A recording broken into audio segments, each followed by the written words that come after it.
जय हिंद दोस्तों। तो क्या हाल है? अगर आप क्लास 10th में हो, 27 फरवरी को विज्ञान का पेपर देने वाले हो, तो भैया वीडियो को पूरा जरूर देखना, क्योंकि आज मैं आपको 100 महत्वपूर्ण बहुविकल्पी प्रश्न बताने वाला हूं। इससे बाहर कोई भी प्रश्न नहीं आएगा, तो आप इनकी प्रैक्टिस जल्दी से जल्दी कर लो। मैंने आपको हिंदी में भी 100 क्वेश्चन दिए थे, जिनमें से सारे के सारे आ गए थे। तो यहां पर आप लोग देख सकते हो, सारे के सारे क्वेश्चन मैंने इंपॉर्टेंट लिए हैं और सारे के सारे क्वेश्चन इंपॉर्टेंट ही हैं, तो आप इनको तैयार करके जरूर जाना। तो चलिए देखते हैं यहां पर दोस्तों, पहला क्वेश्चन क्या कहता है। तो यहां पर आप लोग देख सकते हो, पहला क्वेश्चन है यहां पर कि भाई Fe2O3, ठीक है, प्लस 2Al की जब अभिक्रिया होती है तो Al2O3 प्लस 2Fe बनता है। यानी जब आपका आयरन ऑक्साइड की अभिक्रिया एल्यूमिनियम के साथ होती है, तो यहां पर एल्यूमिनियम ऑक्साइड बनता है और आयरन बाहर हो जाता है। तो कौन सी अभिक्रिया होगी? संयोजन, द्विविस्थापन, वियोजन या विस्थापन?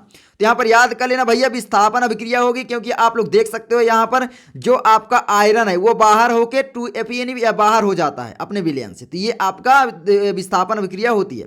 आगे दोस्तों दूसरे नंबर का क्वेश्चन है, क्षारीय विलयन में फिनोल्फिथलीन सूचक का रंग होता है। तो फिनोल्फिथलीन सूचक का रंग क्या होता है भैया? गुलाबी, पीला, नीला या रंगहीन? तो याद कर लेना भैया, क्षारीय विलयन में गुलाबी होता है। आगे बढ़ते हैं। आगे दोस्तों आता है, देख सकते हो, तीसरा, श्याम श्वेत फोटोग्राफी में प्रयुक्त होती है, क्या होती है? AgCl सिल्वर क्लोराइड या फिर PbNO3 का ट्वाइस या फिर FeS4 या कैल्शियम कार्बोनेट यानी आयरन सल्फेट या हो गया आपका लेड नाइट्रेट, है ना? तो क्या होगा भैया? तो यहाँ पर श्याम श्वेत फोटोग्राफी जो प्रयुक्त होती है दोस्तों, AgCl प्रयुक्त होती है, यानी विकल्प नंबर आपका ए बिल्कुल राइट हो जाता है। आई होप आपको आ रहे होंगे बहुत सारे क्वेश्चन। आगे दोस्तों यहाँ पर चौथा क्वेश्चन है, H2SO4 यानी सल्फ्यूरिक एसिड, जिसको आप तेजाब बोलते हैं, वही, ठीक है, के जलीय विलयन का पीएच मान है भैया। जो तेजाब होता है वो अम्लीय होता है, अम्लीय होता है, तो भैया क्या होगा? 7 से कम। तो यहाँ पर साफ साफ नजर आ रहा है 7 से कम। अब इसका कारण क्या है ये भी पूछ सकते हो, तो आप लोग याद रख लेना कि भाई 1 से 14 तक की आपकी पीएच स्केल होती है, जिनमें बीच में 7 पाया जाता है, आप जानते हो। 1 से 7 तक के कोई भी विलयन होगा ये आपके अम्लीय पाए जाएंगे, क्या होगा भैया? अम्ल होगा। और 7 से 14 के बीच में भैया क्षार पाए जाते हैं ना, तो ये आप याद कर लेना। आई होप आप समझ रहे होंगे, पढ़े होंगे। आगे पांचवा है भैया, फफोलेदार कापर है। तो भैया फफोलेदार कापर क्या है? शुद्ध कापर या फिर कापर का अयस्क जो होता है, या कापर की मिश्र धातु, या फिर कापर जिसमें 2% अशुद्धियां होती है। तो फफोलेदार कापर दोस्तों जो कहते हैं वो डी नंबर विकल्प, यानी कापर जिसमें 2% अशुद्धियां होती हैं। तो याद कर लेना, बहुत ज्यादा इंपॉर्टेंट है। आगे दोस्तों यहां पर देख सकते हो छठवां नंबर की भाई, एक भूरे रंग का चमकदार तत्व यक्ष को वायु की उपस्थिति में गर्म करने पर वह काला हो जाता है, इस तत्व का नाम लिखिए। तो यहां पर दोस्तों कापर है या फिर जिंक या फिर सल्फर या इनमें से कोई नहीं, जल्दी से आपको बताना है क्या हो जाएगा भैया। तो यहां पर आपका हो जाता है भैया जिंक, ठीक है, क्या हो जाता है? जिंक। इसको जब आप लोग क्या करोगे, चमकदार तत्व होता है, जब इसको आप वायु की उपस्थिति में गर्म करोगे तो यहाँ पर जिंक दोस्तों काला हो जाता है। आई होप आप लोग समझ रहे होंगे। आगे बढ़ते हैं। आगे दोस्तों यहाँ पर 7वें नंबर का क्वेश्चन है, देख सकते हो, मैट में मुख्य होता है। तो मैट में मुख्यतः क्या होता है भैया? FeS या फिर Cu2S या फिर Cu2S तथा FeS दोनों, या फिर Cu2S तथा Fe2S3, ठीक है। तो ये देखो इस तरीके से लिखा गया है साफ साफ, जो Fe2S3 इस तरीके से, ठीक है। तो यहाँ पर ये प्रिंटिंग में दिक्कत आती है, तो मैंने ऐसे ही लिख दिया है, तो आपको टेंशन नहीं लेना है, ठीक है। तो यहाँ पर क्या होगा भैया? 7वें नंबर का आपका राइट विकल्प क्या होगा? तो यहाँ पर आप लोग याद कर लेना, राइट विकल्प आपका हो जाएगा, विकल्प नंबर आपका क्या होगा जल्दी से बताइए। तो यहाँ पर आपका हो जाएगा ये वाला, ठीक है। तो आई होप आप समझ रहे होंगे। तो चलिए आगे बढ़ते हैं। तो विकल्प नंबर सी आपका बिल्कुल राइट हो जाता है। आई होप आप समझे होंगे। आगे है दोस्तों 8वें नंबर का क्वेश्चन, एसिटिक अम्ल में कितने अम्लीय विस्थापनीय H परमाणु हैं? एसिटिक अम्ल कितने हैं भैया? CH3COOH, यही एसिटिक अम्ल होता है ना। तो एसिटिक अम्ल में दोस्तों यहाँ पर क्या होता है, ये सिरका भी इसको बोलते हैं, आप जानते हो, है ना। और क्या होगा भैया? मेथ एथेनोइक अम्ल भी बोलते हैं एसिटिक अम्ल को, ये भी याद रख लेना। तो यहाँ पर 1 2 3 4 कितने होते हैं भैया H परमाणु? तो आपको बताने हैं भैया। तो यहाँ पर आप लोग याद कर लेना भैया, एसिटिक अम्ल में कितना H परमाणु होता है भैया? 1 होता है। तो याद कर लेना 1, ठीक है। आई होप आप समझ गए होंगे। तो ये 1 है, ठीक है, ये पूरा का पूरा ये तो आपका फॉर्मूला हो गया, लास्ट में तो 1 ही लगा है, ठीक है। आगे है दोस्तों 9वें नंबर का क्वेश्चन, निम्न में से प्रबल क्षार है तो कौन सा हो जाएगा? ए नंबर विकल्प है कैल्शियम हाइड्रोक्साइड या पोटेशियम हाइड्रोक्साइड या मैग्नीशियम हाइड्रोक्साइड या अमोनियम हाइड्रोक्साइड। जल्दी से बताइए। प्रबल क्षार पूछा जिसका पीएच का मान हो भैया 7 से 14 के बीच में और सबसे ज़्यादा हो, यानी 8 9 10 12 कितना भी हो ना, तो कौन सा हो जाएगा जल्दी से आप लोग बताइए। तो यहाँ पर आप लोग याद रख लेना, प्रबल क्षार दोस्तों KOH हो जाएगा, KOH, या अगर आपसे यहाँ पर लिख दे NaOH तो अगर यानी AOH देगा भैया तो KOH नहीं देगा विकल्प में, ठीक है। तो ये आप याद रख लेना, आपने सक्रियता श्रेणी पढ़ी होगी तो आपको मालूम होगा। 10वां है दोस्तों, हीमोग्लोबिन महत्वपूर्ण भूमिका निभाता है, किसमें निभाता है भैया? उत्सर्जन में, श्वसन में, पाचन में, वृद्धि में। तो हीमोग्लोबिन जो है दोस्तों किसमें जो है ये महत्वपूर्ण भूमिका निभाता है? तो याद कर लेना भैया, जो हमारा श्वसन होता है उसमें, क्योंकि भाई हीमोग्लोबिन ही ऑक्सीजन का पूरे शरीर में परिवहन करता है, यानी श्वसन में भूमिका निभाता है, क्योंकि श्वसन के लिए हमें ऑक्सीजन की आवश्यकता होती है। ब्लड में यानी आप जानते हो जो आपका रक्त होता है उसमें ऑक्सीजन की ज़रूरत होती है, तो हीमोग्लोबिन जो होता है उसमें रक्त में ऑक्सीजन डाल देता है, ठीक है। आगे दोस्तों, आगे 11 नंबर दोस्तों, शुद्ध जल का पीएच मूल्य है। तो शुद्ध जल का पीएच मूल्य क्या होगा भैया? 7 होगा, सबको मालूम होगा, है ना, सबको भी बता देगा। आगे भैया 12 नंबर क्वेश्चन, निम्नलिखित में से मनुष्य की लार में पाया जाता है, तो कौन सा पाया जाता है भैया? टाइलिन नामक एंजाइम, या फिर लाइसोजाइम, या फिर पेप्सिन नामक एंजाइम, या टाइलिन और लाइसोजाइम दोनों पाए जाते हैं। तो मैं आपको बता दूं दोस्तों यहाँ पर कि भैया ये देखो आपके फिजिक्स भी यहाँ पर शामिल है सारे क्वेश्चन, ठीक है। फिजिक्स जो आपके 12 नंबर चैप्टर से स्टार्ट होता है, 10वें चैप्टर से। उसके बाद दोस्तों यहाँ पर केमिस्ट्री भी शामिल है, जो कि आप जानते हो पहले चैप्टर से स्टार्ट होता है, 5वें चैप्टर तक जाता है केमिस्ट्री, है ना। और यहाँ पर बायोलॉजी भी दोस्तों यहाँ पर शामिल है, ठीक है। तो ये बायोलॉजी का क्वेश्चन है, आप जानते हो। तो यहाँ पर कौन सा विकल्प सही होगा? तो यहाँ पर आप लोग याद रख लेना, जो लार में पाया जाता है भैया वो टाइलिन नामक एंजाइम पाया जाता है। आई होप आप लोग समझेंगे। आगे है दोस्तों 13 नंबर क्वेश्चन, देख सकते हो क्या है? एसिटिक अम्ल एक दुर्बल अम्ल है, क्यों भैया इसमें दुर्बल है? क्योंकि इसमें पानी की मात्रा अधिक होती है, या इसके आयनन की मात्रा कम होती है, या यह एक कार्बनिक अम्ल है, यह एक अकार्बनिक अम्ल है। अकार्बनिक अम्ल तो ये बिल्कुल भी नहीं है भैया। तो यहाँ पर कौन सा हो जाएगा, जल्दी से आपको बताना है मेरे भाई। तो यहाँ पर आपका हो जाएगा, इसकी जो है दोस्तों आयनन की ऊर्जा दोस्तों कम होती है, ये आपका राइट विकल्प हो जाता है, याद कर लेना, ठीक है। तो इसमें पानी वगैरह से कोई फर्क नहीं है, ठीक है। इसकी क्या है, आयनन की मात्रा जो है दोस्तों कम होती है, आयन निकालने की मात्रा, है ना। जब ये पानी में घुलता है तो H+ आयन कम मात्रा में देता है, आप भी इतना याद कर लो, ठीक है। आगे 14 नंबर क्वेश्चन है, शुद्ध रुधिर को शरीर के विभिन्न अंगों में ले जाती है, क्या ले जाती है भैया? सिराएं तो भाई अशुद्ध रुधिर को फिर से वापस लाती हैं ना। महाशिरा, दायां निलय, या महाधमनी। तो भैया कौन सा हो जाएगा यहाँ पर, जल्दी से आप लोग बताओ। तो यहाँ पर आपका हो जाएगा भैया महाधमनी। तो याद कर लेना महाधमनी, क्योंकि भैया जो सिराएं होती हैं वो अशुद्ध रक्त को शरीर के विभिन्न भागों से लाती हैं, और जो महाधमनी है शरीर के विभिन्न भागों तक शुद्ध रुधिर को पहुँचाती हैं, है ना। तो ये याद कर लेना। आगे दोस्तों यहाँ पर 15 नंबर क्वेश्चन, सल्फ्यूरिक अम्ल में अम्लीय हाइड्रोजन परमाणुओं की संख्या है, तो कितनी होती है भैया अम्लीय हाइड्रोजन परमाणुओं की संख्या? H2SO4। जल्दी से अब आप बताइए, 2 होगी, 1 होगी, 3 होगी, या 0 होगी, जल्दी से आपको बताना है। तो यहाँ पर हो जाएगा भाई, ये देखो 2 है ना, तो यहाँ पर आपका हो जाएगा 2, ठीक है। तो ये आपका विकल्प सही हो जाता है। आगे क्योंकि इसका सूत्र ही होता है H2SO4, यानी तेजाब जिसको बोलते हैं, सल्फ्यूरिक अम्ल बोलते हैं, या हाइड्रोजन सल्फेट भी बोल दो, है ना, कुछ भी बोल दो। 16 नंबर है भाई, ये जर्मन सिल्वर में कौन सी धातु नहीं होती है? तो जर्मन सिल्वर में कौन सी धातु नहीं होती? कॉपर, जिंक, चांदी, या फिर निकिल, कौन सी धातु जर्मन सिल्वर में नहीं होती है? जल्दी से आप बताइए।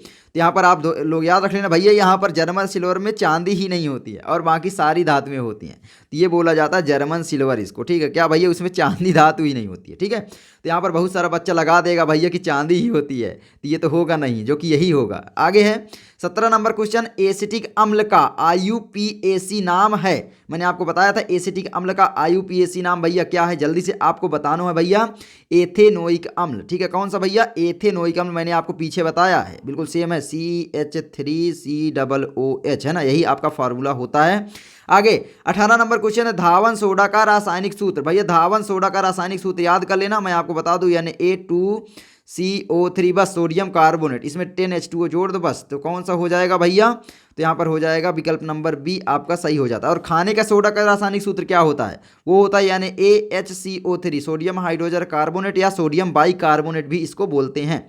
आई होप आप समझेंगे। 19 नंबर क्वेश्चन है, तो यहाँ पर कौन सा भैया, ये आपका कौन सा खाने का सोडा हुआ, ये कैल्शियम ऑक्सीक्लोराइड यानी विरंजक चूर्ण हुआ, ये सोडियम हाइड्रोक्साइड क्लोर क्षार हुआ, है ना, सोडियम का क्षार हुआ यानी OH प्रबल क्षार होगा, ये आपका विरंजक चूर्ण। तो ये आपका राइट विकल्प है। आगे दोस्तों यहाँ पर उन्हीं से फेफड़ों से शुद्ध रक्त आता है। जो फेफड़े हैं वो शुद्ध रक्त कहाँ से आता है भैया? बाएं अलिंद में, या फेफड़ों से जो शुद्ध रक्त आता है बाएं निलय में आता है, या दाएं अलिंद में, या दाएं निलय में? जल्दी से आप लोगों को बताना है।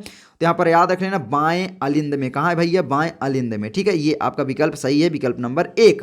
चलिए आगे बढ़ते हैं। 20वां नंबर क्वेश्चन, निम्नलिखित में दुर्बल अम्ल है HCl, HCN या फिर HNO3 या H2SO4। भैया ये सारे के सारे प्रबल अम्ल हैं, ये देखो मैंने बताया था, ये भी। तो यहाँ पर दुर्बल अम्ल हो जाएगा हाइड्रोजन साइनाइड यानी HCN।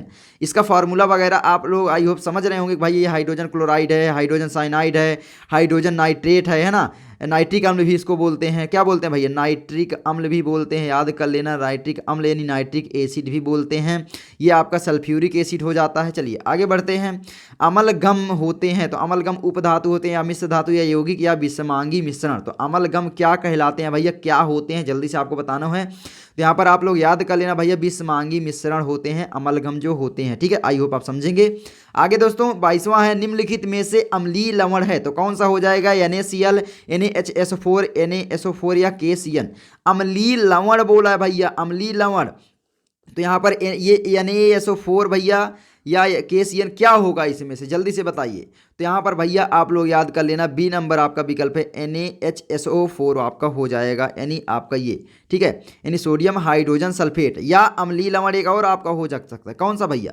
क्षारकीय लवण होगा वो, है ना। तो ये अम्लीय लवण है, क्योंकि भैया जो आपने खाने का सोडा पढ़ा यानी HCO3, ये देखो ये आपका CO3 आपका क्षार ही होता है। ठीक है, तो ये अम्लीय लवण। SO4 आप जानते हो H2SO4 लगाया जाता है तो ये अम्ल बन जाता है ना, SO4 है ना। तो यही आपका जिसमें हाइड्रोजन जुड़ जाता है, तो ये आपका बोला है, तो ये आपका सही है। आगे बढ़ते हैं। आगे दोस्तों आता है 23वां नंबर, एंटीमनी है। ये आपका धातु एवं अधातु चैप्टर नंबर 5 से है। तो यहाँ पर धातु होगा, अधातु होगा, उपधातु होगा या मिश्र धातु होगा, जल्दी से आप लोगों को बताना है। तो यहाँ पर एंटीमनी जो है दोस्तों वो है उपधातु। कौन सी भैया? उपधातु। उपधातु कौन सी होती है? जिनमें धातु और अधातु के दोनों लक्षण पाए जाते हैं। ये धातु का गुण बताती हैं और अधातु का भी बताती हैं, यानी मेटालिक भी होती हैं, नॉन मेटालिक भी होती हैं। ठीक है, तो अधातु भी होती हैं। कैसे भैया? ताप बढ़ा दिया जाए तो ये क्या है? धातु से अधातु बन सकती हैं, अधातु से धातु बन सकती हैं। ठीक है, आगे दोस्तों 24 है, फार्म एल्डिहाइड का IUPAC नाम है, तो जल्दी से बताइए। फार्म एल्डिहाइड का, तो फार्मेल्डिहाइड होगा या फिर मेथेनल या एथेनल या एसेटेल्डिहाइड, जल्दी से आपको बताना है भैया। तो यहाँ पर फार्मेल्डिहाइड का IUPAC नाम क्या होगा? तो यहाँ पर याद कर लेना मेथेनल। ठीक है, क्या होगा? मेथेनल। ठीक है, देखो नल यहाँ पर जुड़ा है, मेथेनल को फार्मेल्डिहाइड भी बोला जाता है, मेथ एथ है ना, प्रोब्यूट पेंट हेक्स आक्नोन। तो ये आप जानते हो, याद किए होंगे। 25 नंबर है दोस्तों, यहाँ पर पेयजल को जीवाणु रहित करने में प्रयोग किया जाता है CaOCl2 का, कैल्शियम क्लोराइड का, CuCl2 का या कैल्शियम कार्बोनेट का। जल्दी से बताइए, पेयजल को जीवाणुओं से मुक्त करने के लिए किसका प्रयोग किया जाता है? जल्दी से आपको बताना है मेरे भाइयों, तो जल्दी से आप लोग बताइए, फिर मैं आपसे बताता हूँ। कमेंट करिए जल्दी जल्दी, ठीक है, कमेंट कर दिया करिए ताकि आपको मालूम हो। तो याद कर लेना भैया, विरंजक चूर्ण यानी कैल्शियम ऑक्सीक्लोराइड है ना, विरंजक चूर्ण इसको बोलते हैं, आप जानते हो। कैल्शियम ऑक्सीक्लोराइड भी बोलते हैं क्योंकि ऑक्सीजन जुड़ा है, कैल्शियम है, और ये क्लोराइड है तो कैल्शियम ऑक्सीक्लोराइड हो जाता है। चलिए आगे बढ़ते हैं। निम्नलिखित में से अम्लीय ऑक्साइड है, तो कौन सा हो जाएगा अम्लीय ऑक्साइड भैया? Al2O3 या फिर K2O या फिर MgO या फिर P2O5। तो यहाँ पर कौन सा हो जाएगा? जल्दी से आपको बताना है। तो याद कर लेना भैया, P2O5 ये आपका अम्लीय ऑक्साइड हो जाता है। ठीक है, ये आपका फास्फोरस ऑक्साइड है ना। आगे बढ़ते हैं। आगे दोस्तों यहाँ पर है, वह कौन सी शिरा है जिसमें शुद्ध रुधिर प्रवाहित होता है? पल्मोनरी शिरा में, ग्रीवा में या फिर पोर्टल शिरा में या फिर पश्च महाशिरा में? जल्दी से बताइए दोस्तों, कौन सा होगा भैया? तो यहाँ पर जल्दी से बताना है आपको। तो चलिए मैं बताता हूँ, यहाँ पर पल्मोनरी शिरा में दोस्तों जो है वो शुद्ध रक्त पाया जाता है, क्योंकि शिरा जो होती हैं उसमें हमेशा अशुद्ध रक्त पाया जाता है, लेकिन पल्मोनरी शिरा जो होती है उसमें शुद्ध रक्त पाया जाता है। आई होप आप समझ गए होंगे। आगे दोस्तों यहाँ पर 28 नंबर, धावन सोडे का रासायनिक नाम क्या है भैया? धोने वाला जो सोडा होता है ना, उसका रासायनिक नाम क्या है भैया? Sodium chloride, sodium carbonate, sodium bicarbonate, sodium hydroxide. जल्दी से आप लोगों को कमेंट करना है क्या हो जाएगा, जल्दी से बताइए। ठीक है भैया, मैंने आपको बताया था Na2CO3, अब ये किसका फार्मूला है आप लोग बता दीजिए किसका होगा, जल्दी से कमेंट करना। चलिए 29 है दोस्तों, निम्न में से कौन सी धातु अम्ल से हाइड्रोजन विस्थापित नहीं करती? भैया आपने अगर सक्रियता श्रेणी पढ़ी होगी तो आपको मालूम होगा जो हाइड्रोजन से नीचे धातु हैं वो अम्ल में से हाइड्रोजन को विस्थापित नहीं कर पाएंगी। सोडियम बहुत ही प्रबल होती है तो ये कर लेगी, sodium, potassium, calcium, magnesium, aluminium, zinc, ठीक है, आयरन और लेड, इतनी सारी धातुएं जो कि अम्ल से हाइड्रोजन को विस्थापित कर सकती हैं, आप लोग याद कर लेना। और इसके अलावा जो भी होंगी नहीं कर पाएंगी। तो भैया यहाँ पर Fe कर लेगी तो ये होगा नहीं, जिंक होगा नहीं, कॉपर यहाँ पर हो जाए क्योंकि मैग्नीशियम भी कर लेता है, मैंने यहाँ पर बताया ना ये मैग्नीशियम है। चलिए आगे बढ़ते हैं। तीसरे नंबर का क्वेश्चन है, पादपों में जाइलम उत्तरदायी है जल का वहन करने में, भोजन का वहन करने में, अमीनो अम्ल का वहन करने में, ऑक्सीजन का वहन। भैया जा है तो जा यानी जल का वहन करने में, जड़ों से पौधे के विभिन्न भागों तक जल को पहुंचाता है आपका जाइलम ऊतक। आई होप आप समझ जाएंगे। आगे है 31 नंबर क्वेश्चन, निषेचन के बाद पुष्प का कौन सा भाग फल में बदल जाता है? भैया पुंकेसर, वर्तिका या फिर अंडाशय या फिर बीजांड, क्या बदल जाता है? जल्दी से आपको कमेंट कर देना है। तो यहाँ पर आप लोग याद कर लेना, अंडाशय जो होता है भैया, है ना, अंडाशय जो है दोस्तों वो फल में बदल जाता है, क्योंकि आप भी जानते हो भैया पहले अंडा आता है मुर्गी का, ठीक है, ऐसे याद कर लेना, मुर्गी का, उसके बाद बच्चे पैदा होते हैं। तो बच्चे जो होते हैं भैया वो फल ही होते हैं, ठीक है। तो पहले भैया आपके अंडे आए, अंडे मतलब भैया फूल आए, फूल से दोस्तों क्या हुआ यानी पुष्प आए, उसके बाद भैया ये फल बन गए। चलिए आगे बढ़ते हैं। आगे भैया 32, मेंडल ने अपना प्रयोग निम्न में से किस पौधे पर किया? ये तो आंखें मूंद कर आप बता दोगे कौन सा होगा भैया, मटर पर, है ना, मटर पर किया था। आगे दोस्तों यहाँ पर 33 नंबर क्वेश्चन है, निम्न में से कौन सा जीन प्रारूप शुद्ध गोल बीजों को प्रकट करता है? जल्दी से बताइए। टी ये वाला टी या टी और कैपिटल में टी या फिर आर, जल्दी से बताइए कौन सा हो जाएगा। चलिए मैं आपको बता देता हूं, तो यहाँ पर याद कर लेना कैपिटल आर, ये आपका हो जाता है जीन प्रारूप शुद्ध गोल बीजों को प्रकट करता है ये वाला, ठीक है। आगे दोस्तों यहाँ पर 34 नंबर है, एक विलयन में हाइड्रोजन आयनों की सांद्रता 10⁻⁹ है, इस विलयन का पीएच मान होगा भैया कितना होगा? जल्दी से बताइए कितना होगा, पीएच मान कितना होगा? यहाँ पर हाइड्रोजन आयन की सांद्रता 10⁻⁹ की घात दी गई है, तो यहाँ पर आपका हो जाएगा भैया 9 ही हो जाएगा, क्योंकि ये 9 है, -9 नहीं होगा क्योंकि माइनस पीएच स्केल में होता ही नहीं है। चलिए आगे दोस्तों यहाँ पर 35 नंबर क्वेश्चन, निम्नलिखित में से कौन सी धातु अम्ल में से हाइड्रोजन विस्थापित करती है? मैंने आपको पीछे बताया था भैया, मैग्नीशियम जिंक बिल्कुल करेंगी, ठीक है, कॉपर यहाँ पर नहीं करती है, बाकी सारी चीज़ें ये देखो ये भी नहीं करेगी, ये भी नहीं करेंगी, तो यही आपका विकल्प होगा क्योंकि यहाँ पर विस्थापित करती है पूछा है। तो ये आप देख रहे हो जो मैंने धातु बताई उनमें से कोई भी मिल जाए तो उसी में टिक लगा देना। सक्रियता श्रेणी मैंने आपको पीछे बताया। आपका 36 नंबर क्वेश्चन है दोस्तों, एल्डिहाइड का IUPAC नाम है, तो एसिटेल्डिहाइड का IUPAC नाम क्या होता है भैया? एसिटेल्डिहाइड अल होगा, सबसे पहले एल्डिहाइड होता है तो उसमें अल होता है, ठीक है। तो यहाँ पर हो जाएगा भैया नाल तो होगा नहीं, ईन वाला होगा नहीं, एथाइन होगा नहीं, तो एथेनल ही हो जाएगा आपका, है ना। तो भैया 36 का आपका बी नंबर बिल्कुल सही हो जाता है, यानी एथेनल। देख रहे हो, ट्रिक लगाओ थोड़ा सा बहुविकल्पी सॉल्व करने के लिए। 37 है दोस्तों, प्रोपेन का आणविक सूत्र C3H8 है, इसमें 10 सहसंयोजक आबंध हैं या फिर 7 सहसंयोजक आबंध हैं या 8 सहसंयोजक आबंध हैं या 9 सहसंयोजक आबंध हैं? तो यहाँ पर जल्दी से आप लोग बताइए। तो यहाँ पर याद कर लेना भैया 10 जो है सहसंयोजक आबंध पाए जाते हैं। भैया कैसे पाए जाते हैं तो इसकी संरचना आप लोग बना लीजिए भैया, जैसे C3 है तो C इस तरीके से एक ये इनके बीच हुआ, है ना, 3C है, और ये हाइड्रोजन इस तरीके से अगल बगल रहेंगे, सारे के बीच में आपका आबंध रहेगा, ये देख सकते हो इस तरीके से, ठीक है। ये हुआ और ये हुआ, जो बीच में ये है लाइनें, इनको आप लोग जल्दी से गिन लीजिए कौन सा, 1 2 3 4 5 6 7 8 और ये 9 10, ठीक है। तो 10 आपका सही है। चलिए 10 आपका सही है। आगे 38 है दोस्तों, Li विकर्ण संबंध दर्शाता है भैया सोडियम के साथ या फिर पोटेशियम के साथ, एल्युमिनियम के साथ या फिर मैग्नीशियम के साथ, ठीक है। तो लिथियम हेलिना के, रबड़ी से फ्रूट निकला, तो हेलिना के, तो ना के साथ तो हो ही नहीं सकता क्योंकि एक ही ग्रुप में है भैया, विकर्ण पूछा है, तो या तो एल्युमिनियम के साथ होगा या तो फिर मैग्नीशियम के साथ, इन दोनों के साथ कौन सा होगा जल्दी से आपको बताना है। तो यहाँ पर आप लोग याद कर लेना भैया मैग्नीशियम के साथ होता है, तो मैग्नीशियम के साथ आपने अगर पढ़ा होगा हेलिना, ठीक है, के रबड़ी से फ्रूट निकला, मैं आपको बताना यहाँ से स्टार्ट होता है आपका बेटा मांगे, ठीक है। तो यहाँ पर लिथियम जो है इससे विकर्ण दर्शाता है, देख सकते हो, आपका सही हो जाता है मैग्नीशियम। आगे है दोस्तों 39 से द्विनिषेचन पाया जाता है किसमें? जंतुओं का या फिर आवृत्त बीजी पादप का या फिर अनावृत्त बीजी पादप या शैवाल का। तो द्विनिषेचन भैया, द्विनिषेचन किसमें पाया जाता है जल्दी से आपको बताना है। तो यहाँ पर आप याद कर लेना भैया आवृत्त बीजी पादप का, ठीक है। तो कौन सा हो जाएगा आपका? ये इसमें द्विनिषेचन होता है, द्विनिषेचन होता है, निषेचन बोल देता हूँ। चलिए आगे है 40 नंबर क्वेश्चन, निरूपक प्रारूपिक तत्व है तो कौन सा हो जाएगा? सोडियम, पोटेशियम, स्कैंडियम या फिर आपका ये हीलियम, जल्दी से बताइए निरूपक तत्व, ठीक है। तो यहाँ पर आपका हो जाएगा भैया कौन सा? सोडियम जो है निरूपक तत्व कहलाता है, तो याद कर लेना। तो यहाँ पर कौन सा हो जाएगा, डी। ठीक है, तो यहाँ पर हो जाता है। 41 नंबर क्वेश्चन की ओर बढ़ते हैं। 41 है भैया, स्वपोषी पोषण हेतु क्या आवश्यक है? कार्बन डाइऑक्साइड, क्लोरोफिल, सूर्य का प्रकाश, उपरोक्त सभी। तो भैया स्वपोषी पोषण जो करते हैं पेड़ पौधों के लिए क्या क्या आवश्यकता होती है? आप जानते हो कार्बन डाइऑक्साइड की आवश्यकता होती है। जो कार्बन डाइऑक्साइड हम छोड़ते हैं वो हमें ऑक्सीजन के रूप में प्रोवाइड कर देते हैं, कार्बन डाइऑक्साइड ग्रहण कर लेते हैं, तो इसीलिए बोलते हैं पेड़ पौधे ज्यादा लगाओ। क्लोरोफिल की आवश्यकता होती है क्योंकि पत्तियां हरी रंग की दिखाई देती हैं क्लोरोफिल के कारण ही। सूर्य का प्रकाश, भाई भोजन बनाते हैं पौधे सूर्य के प्रकाश से, तो ये भी आवश्यक है, यानी उपयुक्त सभी। ठीक है, चलिए आगे बढ़ते हैं। आगे दोस्तों यहाँ पर फ्लोएम द्वारा भोजन का स्थानांतरण होता है, तो जल्दी से बताइए, सुक्रोज के रूप में या फिर प्रोटीन के रूप में या हार्मोन्स के रूप में या वसा के रूप में? तो यहाँ पर जल्दी से आप कमेंट किया करिए। तो यहाँ पर आपका हो जाएगा भैया सुक्रोज के रूप में। किसके रूप में भैया? सुक्रोज के रूप में। आई होप आप समझेंगे। आगे दोस्तों 43 नंबर क्वेश्चन, मुकुलन पाया जाता है प्लेनेरिया में, हाइड्रा में, लेशमानिया में या इनमें से सभी में?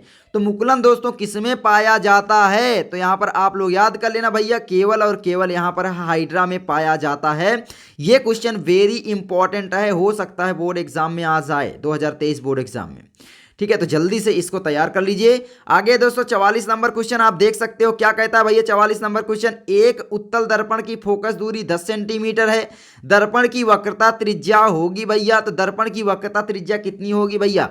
आर बराबर होता है भैया 2f। ये फार्मूला रट लेना। ठीक है, तो आर जो है दोस्तों हमें ज्ञात करना है, 2 है, एफ दिया है भैया, यानी फोकस दूरी यानी एफ दिया ही है भैया 10, तो 10 दूनी भैया 20। कहां पर है 20? विकल्प नंबर सी। आई होप आप समझेंगे। आगे 45, पादपों में वायु प्रदूषण कम करने वाली प्रक्रिया क्या कहलाती है भैया? श्वसन या फिर प्रकाश संश्लेषण, वाष्पोत्सर्जन, प्रोटीन संश्लेषण? जल्दी से बताइए, पादपों में जो वायु प्रदूषण कम करने वाली प्रक्रिया यानी कार्बन डाइऑक्साइड गैस ये ऑब्जर्व करते हैं और ऑक्सीजन छोड़ते हैं, तो हमारे लिए भैया वायु का प्रदूषण कम होना ही हुआ। ठीक है, तो यहाँ पर क्या हो जाएगा जल्दी से आपको बताना है भैया, हो जाएगा प्रकाश संश्लेषण। प्रकाश संश्लेषण के लिए आवश्यक परिस्थितियां हैं भैया, क्या क्या चाहिए? CO2 चाहिए, जल चाहिए, और क्या चाहिए? सूर्य का प्रकाश चाहिए। ठीक है, चलिए आगे बढ़ते हैं। 46 क्वेश्चन कहता है, यदि किसी वस्तु को एक दर्पण के सामने निकट रखने पर प्रतिबिंब सीधा बनता है, क्या है भैया? प्रतिबिंब सीधा बनता है, किंतु दूर रखने पर उल्टा बने तो वह दर्पण होगा। भैया प्रतिबिंब दूर रखने पर उल्टा प्रतिबिंब बनेगा तो वास्तविक बनेगा। कौन सा बनेगा भैया? वास्तविक। अब वास्तविक एवं उल्टा प्रतिबिंब दोस्तों, वास्तविक और उल्टा प्रतिबिंब किसमें बनता है भैया? वो आपका होता है अवतल दर्पण में। तो आपका ये सही हो जाता है। और जैसे जैसे आप वस्तु को पास लाएंगे प्रतिबिंब बड़ा होता जाएगा, आवर्धित होता जाएगा, और एक कंडीशन आएगी जब आपका प्रतिबिंब जो है दोस्तों मुख्य फोकस और ध्रुव के बीच में कहीं पर रख दिया जाएगा, यानी आप दर्पण ऐसे बना लीजिए तो फिर प्रतिबिंब आपका क्या होगा? आभासी बनेगा। तो यही यहां पर बोला था आभासी सीधा, है ना, लेकिन यहां पर आपका क्या है बोला? उल्टा। तो यहां पर आपका अवतल दर्पण हो जाएगा। आई होप आप लोग समझ गए होंगे। चलिए आगे बढ़ते हैं। उत्तल लेंस द्वारा किसी वस्तु का वास्तविक उल्टा एवं बड़ा प्रतिबिंब बनाने के लिए वस्तु को रखना चाहिए भैया। उत्तल लेंस बोला है। उत्तल लेंस सबसे पहले आप लोग ऐसे बना लीजिए, क्या भैया? ये उत्तल लेंस। उत्तल लेंस क्या होता है भैया? 2 गोली दर्पणों का मिक्स ही होता है। ठीक है, तो ये आपका उत्तल लेंस हुआ। इसमें प्रतिबिंब को क्या करना है भैया? उल्टा एवं बड़ा बनाना है। प्रतिबिंब उल्टा बनेगा और बड़ा बनेगा। ये इस तरीके से जाएगा, तो इस तरीके से किरणें जाती हैं इसमें, आप लोग जानते हो, इस तरीके से। ठीक है, अब यहां पर आप O से रेखा गुजारोगे तो इस तरीके से प्रतिबिंब बनता है। उल्टा बनेगा, बड़ा बनेगा, तो यहां पर कहां पर होगा? लेंस के फोकस पर। लेंस से 2f दूरी पर, या लेंस से f तथा 2f के बीच, या 2f से अनंत के बीच। आई होप आप चित्र बनाकर करना बहुत ही आसानी से समझ में आता है। लेंस से f तथा 2f के बीच में। ठीक है, तो यहाँ पर हो जाएगा लेंस से f तथा 2f के बीच में। तो आप इसको बना लेना तो सही हो जाएगा। सही से आप लोग पूरी कर लेना, मैं यहाँ पर विकल्प ही बता रहा हूँ। आगे 48, किसी चालक में धारा का प्रवाह होता है भैया। चालक में धारा का प्रवाह होता है, धारा ही होती है भैया इलेक्ट्रॉनों का प्रवाह। तो यहाँ पर क्या हो जाएगा? इलेक्ट्रॉनों का, प्रोटॉनों का, न्यूट्रॉनों का। तो इलेक्ट्रॉनों का प्रवाह, क्योंकि आप जानते हो जो धारा होती है वो भैया, धारा जो बोला जाता है विद्युत धारा, विद्युत यानी इलेक्ट्रिसिटी जो बोला जाता है वो भैया इलेक्ट्रॉनों का फ्लो ऑफ करंट ही होता है, फ्लो ऑफ इलेक्ट्रॉन्स ही होते हैं। ठीक है, जितना इलेक्ट्रॉन ज़्यादा बहेंगे उतना ज़्यादा तीव्र विद्युत धारा रहेगी। तो यहाँ पर इलेक्ट्रॉनों का प्रवाह ही होता है। तो 48 का आपका हो जाता है इलेक्ट्रॉनों द्वारा। आगे बढ़ते हैं दोस्तों। 49 है, प्रेरित विद्युत धारा की दिशा ज्ञात करने के नियम है। क्या भाई? फ्लेमिंग के दाएं हाथ का नियम या फ्लेमिंग के बाएं हाथ का नियम, ओम का नियम, या इनमें से कोई नहीं भैया। प्रेरित, ये ओम का नियम तो आपका होगा नहीं, ये प्रतिरोध के से संबंधित है ना। आप जानते हो भैया V बराबर क्या होता है? I इंटू आर, यही होता है। I बराबर कह सकते हो V अपान आर, है ना, यही आपका होता है ओम का नियम। अब यहाँ पर फ्लेमिंग के दाएं हाथ का नियम होगा या फ्लेमिंग के बाएं हाथ का नियम, इन्हीं में से दो ही कोई ना कोई होगा। तो यहाँ पर कौन सा होगा भैया, फ्लेमिंग का कौन सा होगा भैया, फ्लेमिंग के दाएं हाथ का नियम। तो आई होप आप लोग समझ गए होंगे। चलिए आगे बढ़ते हैं दोस्तों। कुछ गलतियां हो जाएं जहां पर तो सॉरी उसके लिए, आप उसको सुधार लेना, मैं जल्दी जल्दी बताते चल रहा हूं। 50 नंबर क्वेश्चन है, प्रतिरोध का मात्रक होता है ओम या फिर ओम मीटर या ओम मीटर या ओ मीटर ओम। जल्दी से बताइए प्रतिरोध का मात्रक क्या होता है भैया। तो यहाँ पर आप लोग प्रतिरोध का मात्रक जानते हो भैया, क्या होता है, आर का मात्रक होता है भैया ओम। ठीक है, तो आपका हो जाता है ओम। चलिए आगे बढ़ते हैं।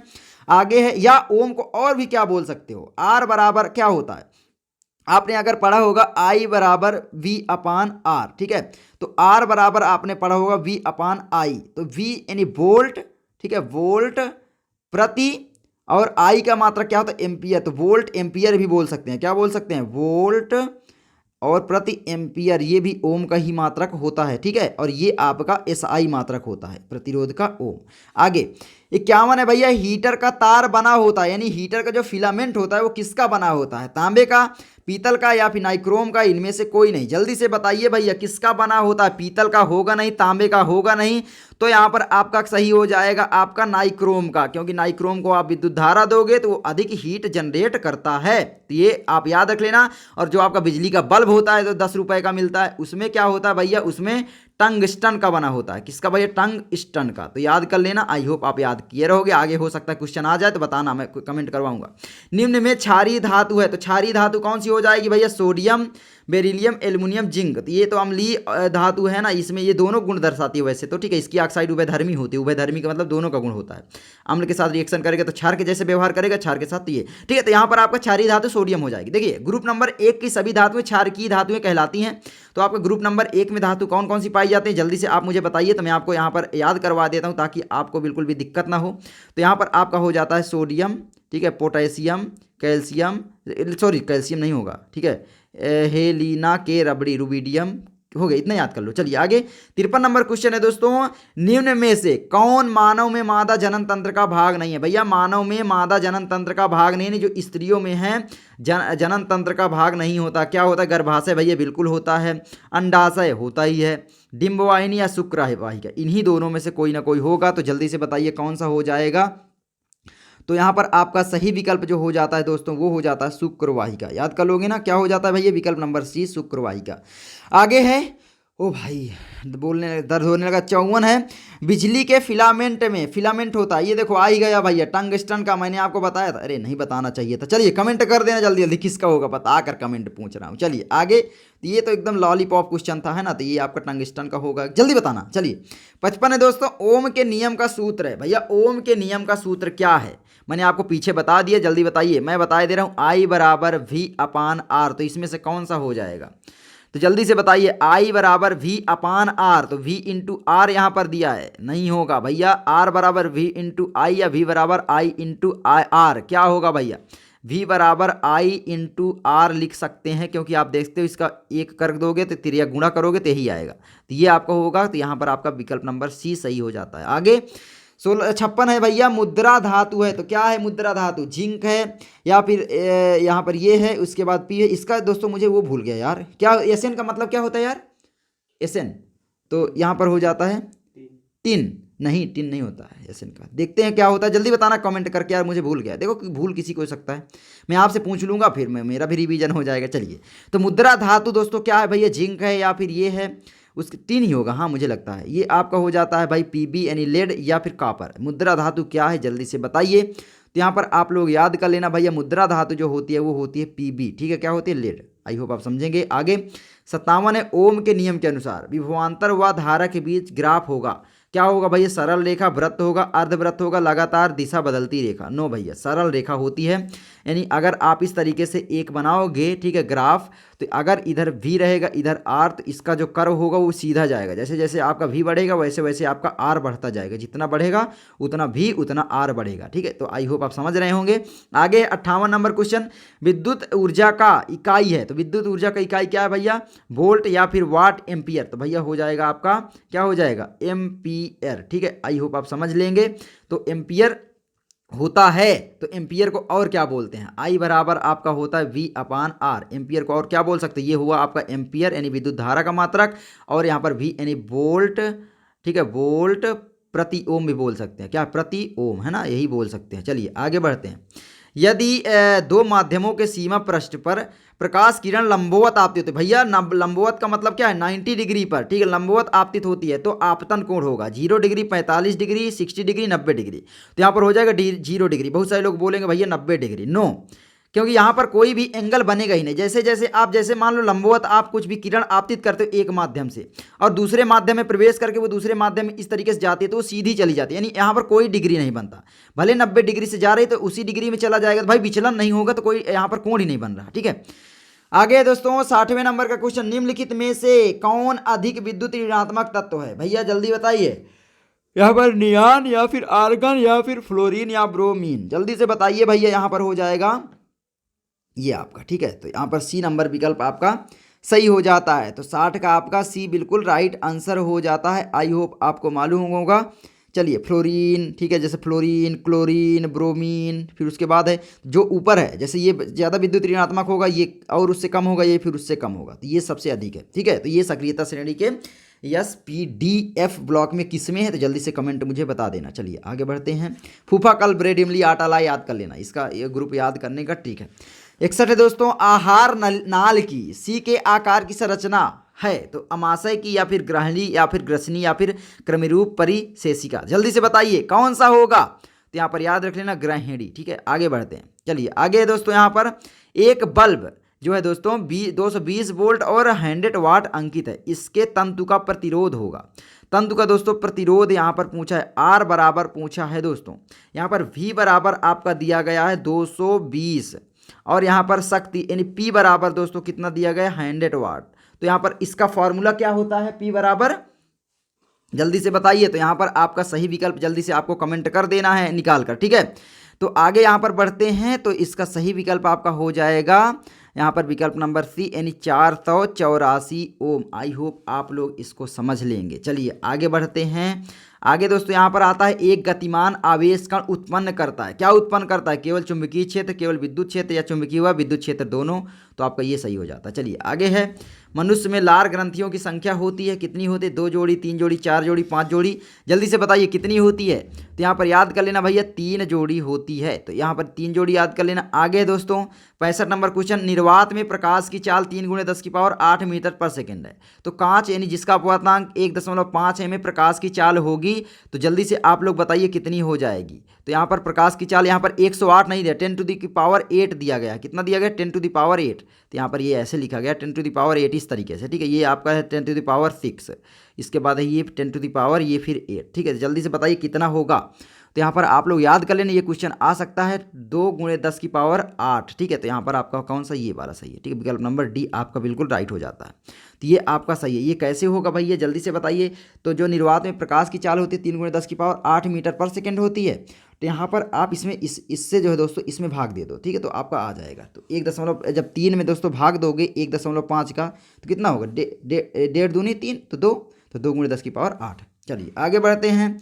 आगे दोस्तों 66 नंबर क्वेश्चन है, विद्युत चुंबकीय प्रेरण में एक कुंडली में प्रेरित विद्युत वाहक बल अनुक्रमानुपाती होता है चुंबकीय फ्लक्स के या फिर परिपथ के प्रतिरोध के, चुंबकीय फ्लक्स में परिवर्तन के या फिर चुंबकीय फ्लक्स में परिवर्तन की दर के, जल्दी से बताइए। तो यहाँ पर आप लोग याद कर लेना, चुंबकीय क्या हो जाएगा आपका, चुंबकीय फ्लक्स में परिवर्तन की दर के, ठीक है। तो याद कर लेना। चलिए आगे है।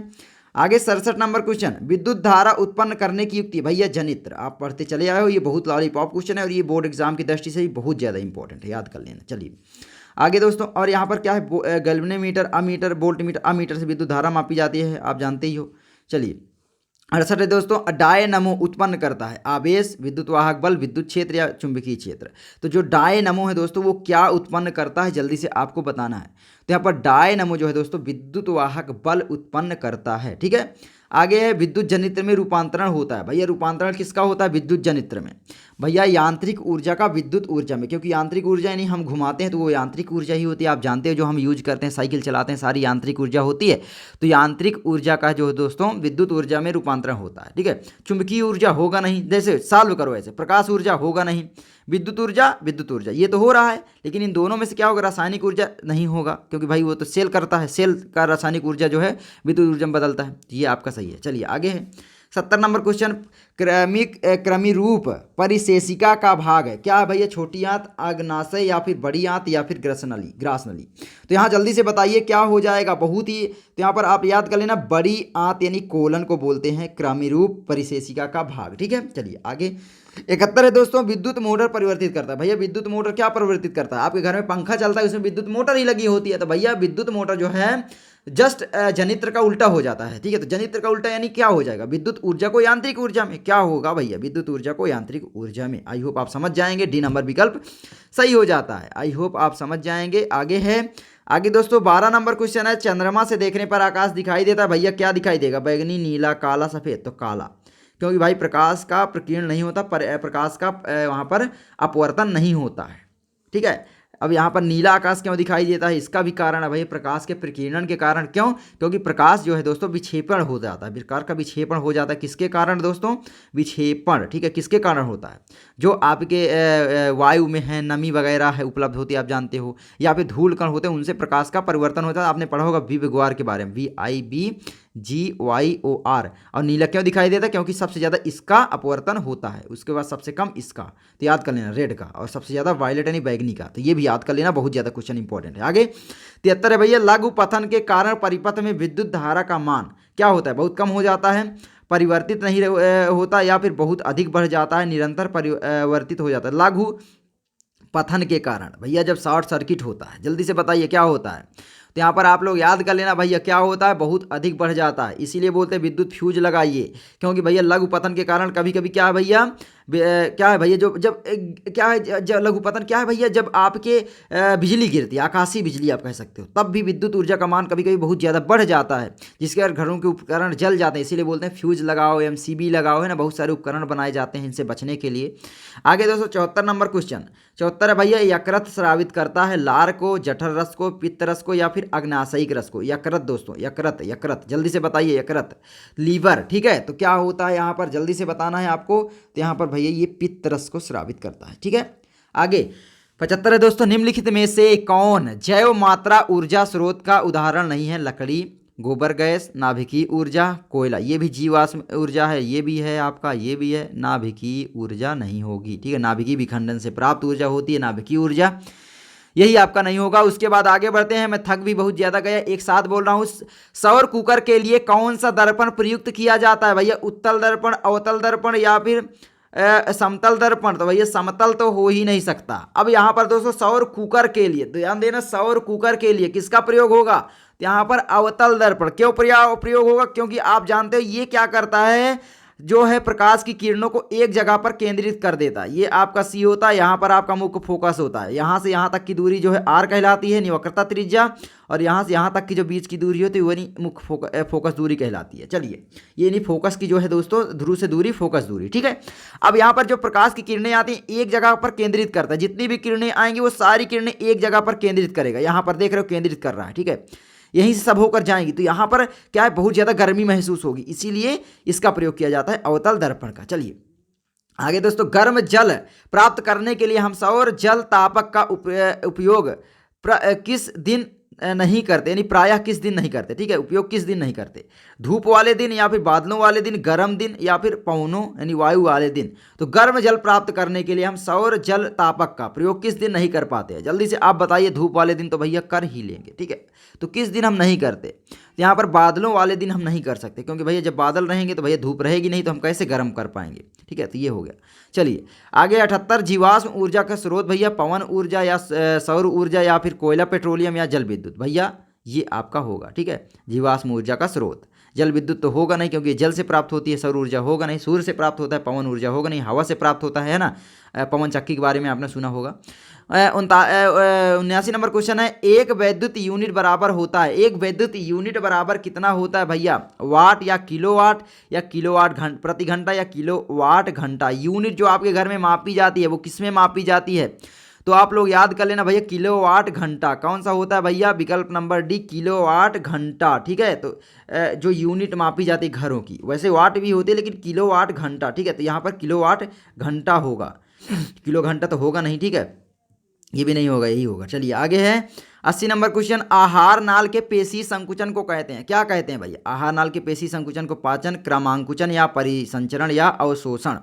तो यहाँ पर आप लोग याद कर लेना, क्रमांकुचन कहते हैं। यहाँ कुंचन बोला ही गया भैया, है ना, संकुचन कुंचन मिल रहा है ना। चलिए आगे 81 नंबर क्वेश्चन है, प्रतिरोधों के समांतर संयोजन में समान होता है। तो प्रतिरोधों का जो समांतर संयोजन होता है उसमें क्या समान होता है? धारा का मान, आवेश का मान या विभवांतर। तो बदलता तो यही दोनों है, तो जल्दी से बताइए क्या समान रहेगा, धारा या फिर विभवांतर। तो समांतर क्रम संयोजन किस प्रकार का होता है ये भी आप जल्दी से बताना। तो यहाँ पर आपका विभवांतर दोस्तों समान रहता है। क्या होता है भैया? विभवांतर आपका हर जगह विभवांतर जो है वो समान रहेगा, धारा अलग अलग हो सकती है, ठीक है। तो यानी आपका समांतर क्रम संयोजन, ठीक है, क्या होता है भैया? इस तरीके, जैसे मान लो एक प्रतिरोध ये है, ठीक है, इस तरीके से आपने किया, इस तरीके से एक ये गया, एक ये गया, एक इस तरीके से गया, ठीक है। 3 प्रतिरोध फिर मिल जाएंगे आपस में, फिर यहाँ से तार निकल जाएगी। तो इसमें धारा का मान अलग अलग हो सकता है, लेकिन विभवांतर दोस्तों क्या है? समान रहता है। हर जगह विभवांतर समान होगा, धारा अलग अलग होगी। चलिए, क्योंकि यहाँ से 3 धारा बन जाती है भाई, 3 रोड में आप जाओगे तो 3 अलग अलग धारा बनेंगी ना। चलिए 82 है, ताप बढ़ाने पर किसी चालक का विद्युत प्रतिरोध क्या होता है? बढ़ता है या फिर अपरिवर्तित रहता है, घटता है या कि कभी बढ़ता है या घटता है? ताप बढ़ाने पर किसी चालक का विद्युत प्रतिरोध हमेशा दोस्तों याद रख लेना घटता है। क्या करता है भैया?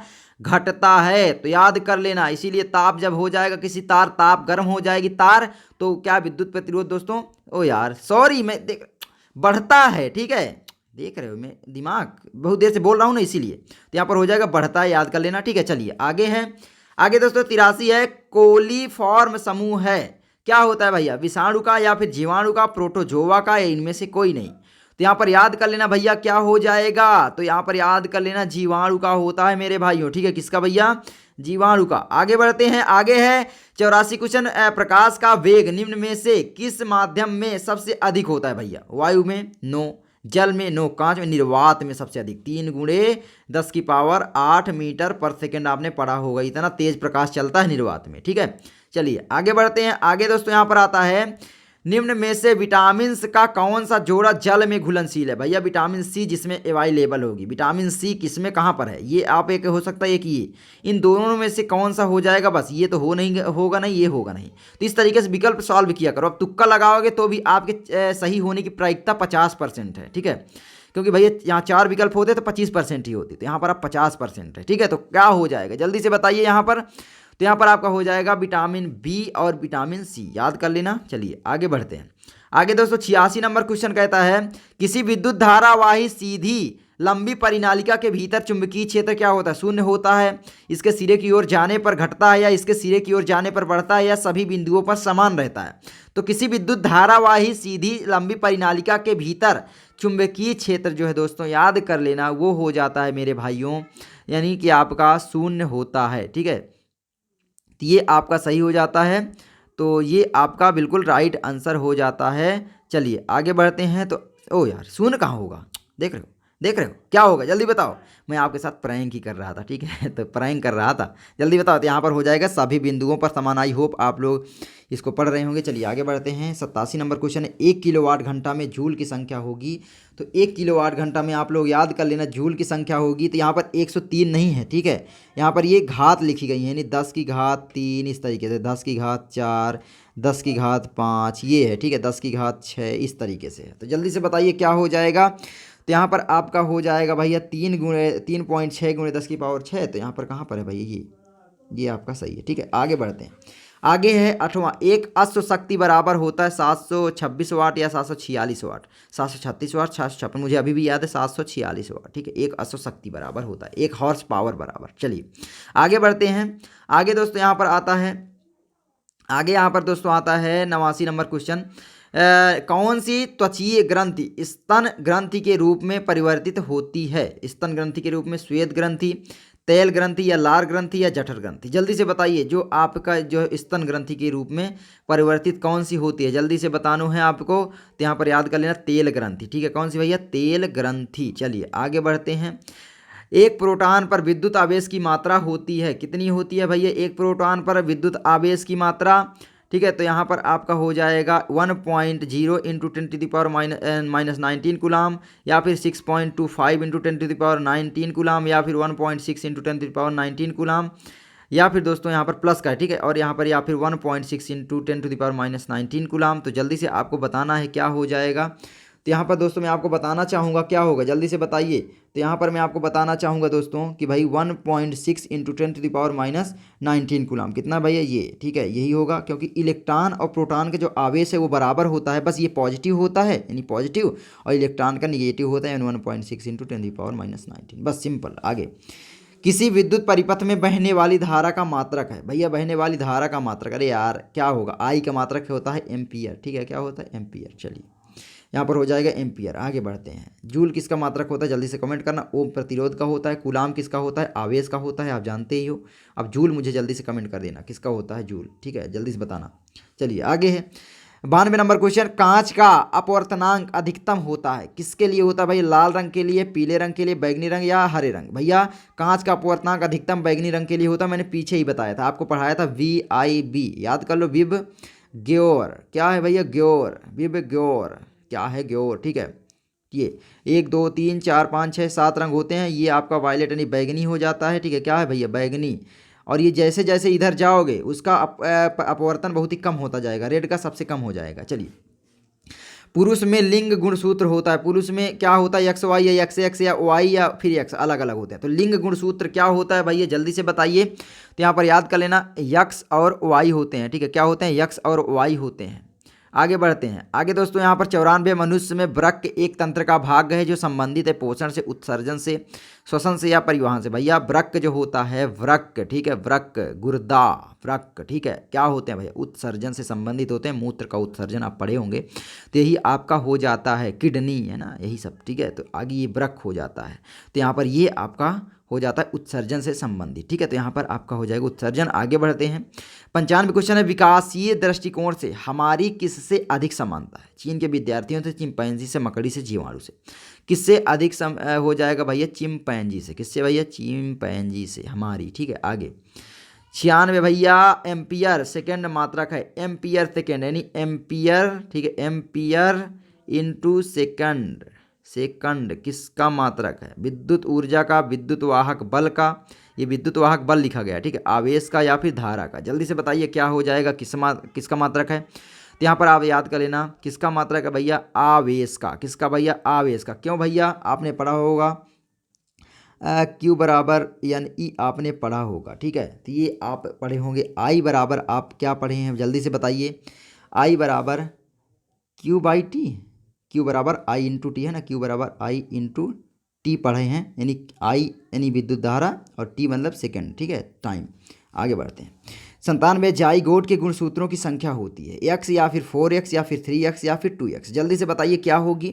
तो यहाँ पर आप याद रख लेना, जाइगोट में जो है गुणसूत्रों की संख्या होती है भैया, क्या होती है गुणसूत्रों की संख्या, वो हो जाती है आपका 2X, ठीक है, कितना भैया 2X। आगे है 98 डार्विन के अनुसार नई प्रजातियों की उत्पत्ति होती है, तो किससे होती है भैया, नई प्रजातियों की उत्पत्ति प्राकृतिक वातावरण से, उत्सर्जन से, संकरण से, उपार्जित लक्षणों से। जल्दी से बताइए किससे होगी। तो यहाँ पर याद कर लेना भाई, प्राकृतिक वर्ण से, ठीक है, प्राकृतिक वर्ण से, ठीक है, तो ये नई जनरेशन की उत्पत्ति होती है। आगे है 99 द्वार कोशिकाएं पाई जाती हैं जड़ों में, रंध्रों में या फिर वात रंध्रों में या उपरोक्त सभी में। किसमें द्वार कोशिकाएं पाई जाती हैं। तो यहाँ पर दोस्तों याद रखना, द्वार कोशिकाएं रंध्रों में पाई जाती हैं, पौधों के रंध्रों में पाई जाती हैं, ताकि वो क्या है, पौधों में जो छोटे छोटे छिद्र होते हैं उनको खुला बंद ये सब कर सकते हैं, रंध्र जो होते हैं ना। आगे है दोस्तों 100 निकट दृष्टि दोष के निवारण के लिए चश्मे में प्रयुक्त करना चाहिए। निकट दृष्टि दोष क्या पूछा भैया, निकट दृष्टि दोष, निकट दृष्टि दोष क्या होता है, जल्दी से बताइए। निकट की वस्तु साफ साफ दिखाई देती है, निकट की वस्तु क्या है भैया, साफ होती है यानी साफ दिखाई देती है। तो इसके लिए कौन सा लेंस प्रयोग होगा, उत्तल लेंस, उत्तल दर्पण, अवतल दर्पण या फिर अवतल लेंस। भैया दर्पण तो प्रयोग होगा नहीं, क्या होगा फिर, उत्तल लेंस या फिर अवतल लेंस। जल्दी से बताइए। तो यहाँ पर याद कर लेना, अवतल लेंस और दूरदृष्टि दोष के लिए उत्तल लेंस प्रयोग किया जाता है। ये आपके 100 क्वेश्चन रहे, सारे के सारे क्वेश्चन इंपॉर्टेंट है। आई होप आपको ये वीडियो अच्छी लगी होगी। आपको मैंने 48 मिनट की वीडियो दिया, एक साथ बोला, उसके लिए प्लीज़ वीडियो को लाइक करना, चैनल पर नए हो सब्सक्राइब करना, इनकी प्रैक्टिस ज़्यादा से ज़्यादा करना। मैं आपकी प्रैक्टिस ऐसे ही करवाता रहूँगा। चलो अगली वीडियो मिलता हूँ नए टॉपिक के साथ, तब तक के लिए दोस्तों जय हिंद जय भारत।